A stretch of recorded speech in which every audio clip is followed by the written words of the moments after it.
So now we have Jamaal Solomon, who has promised me that he's going to make accounting very fun and very sexy. So this is before I say I do to an accountant. I got the mic. Hello, everyone. Before I begin, I just want to acknowledge the only person that makes me feel short in my life.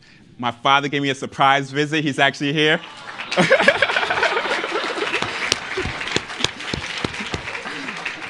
So, even though I am 38 years old, I consider myself to be an old-fashioned guy. I still believe in the importance of marriage. I've been married I'm approaching 11 years as a married man. Oh, okay, that's what's up. There's a lot of times that my wife tells me stuff that I absolutely do not want to hear, but need to hear. It is very important for you to find an honest life partner. Well, this is the same way that you should feel about your relationship with your tax accountant. In order to have a successful business that stays out of trouble with the IRS, you need to find a tax accountant that you could trust. I'm going to tell you what to look out for in a good tax accountant. Consider me your tax accountant matchmaker, all right? So, my goal tonight is to save you guys a lot of money and future headaches. Please take my advice seriously. I have represented over 100 individual and small business clients in front of the IRS and various state tax departments. I'm going to share with you guys 5 lessons that I learned from these cases and my marriage. All right? So let's get this started. 1, don't be so freaking sensitive. You don't need an accountant that has sensitivity. You should want a tax accountant that is blunt and straightforward. Watch out for slick-talking accountants that make taxes seem like it's a cakewalk. Taxes are complex as hell, and good tax accountants don't have time to play games with their clients. Vice versa, you should be very direct with your accountant regarding your tax and accounting needs. If your accountant is explaining something to you that you don't understand, have him or her break it down another way until you do. Make them work for the money, all right? Number 2, this is for all my Wyclef Jean fans back in the days. Make sure that your accountant isn't gone to November after tax season, all right? You'd be surprised. Oh, man. Ask your tax accountant straight up, where do you see our relationship going? If I get in trouble with the IRS, will you be there for me, right? You'll be surprised how many people I represented in front of the government whose tax accountant abandoned them once the audit letters started appearing. In one case, the accountant straight up told the client to stop calling him, right? A good test for your accountant is to randomly call him throughout the year during non-tax season months to see if he's still readily available for you. If not, it may be time to get that person to do sign, all right? Number 3, don't go with a tax accountant that promised you the world. If your tax accountant promised you a tax refund before looking into your situation and documents, it's time to run. It's time to run. Because here's the deal.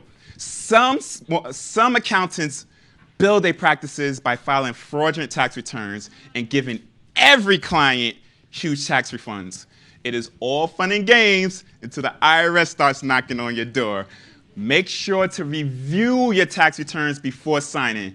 You must always remember that once you sign a tax return, you are confirming that everything on the tax return is true and accurate. So blaming your tax accountant for fraudulent deductions will not help you in the audit, so don't even try it. All right? 4. All right, I get very passionate about this, so hold on. I get, my wife is sick of me telling this to her, right? Some business owners feel that only CPAs know taxes. This is the biggest myth. This is like trying to marry the hottest girl and guy in the club simply because they look sexy. Bro, don't try to find love in the club, right? Think out the box.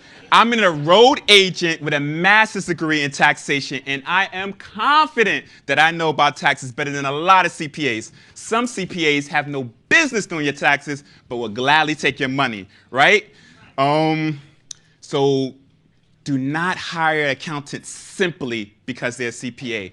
Do your research. I dare you to Google, what is an enrolled agent? All I can say is, you're welcome. 5, true story, I swear to God on this. When I had my wife proofread number 5, I immediately went into the doghouse, right? Do not be scared to ask for a divorce, right? You're like, damn, that's kind of cruel, right? All right, I'm going to be very honest with you guys. I had a few bad relationships with some clients. Some cases, I asked for divorce. Other cases, my clients asked for divorce for me. Do not stick with an accountant simply because you're too scared to leave or you're worried about hurting their feelings. We are big boys and girls. We can handle breakups. Don't save us. We don't want to be saved, Hit the free agent market and find yourself a new tax boo, all right? In conclusion, finding the right tax accountant for your business takes time and effort. Do not commit after one cheap date. You and your business deserves better. Be confident and courageous in your search. We need small businesses to survive and grow. Finding the right tax accountant can help your business grow.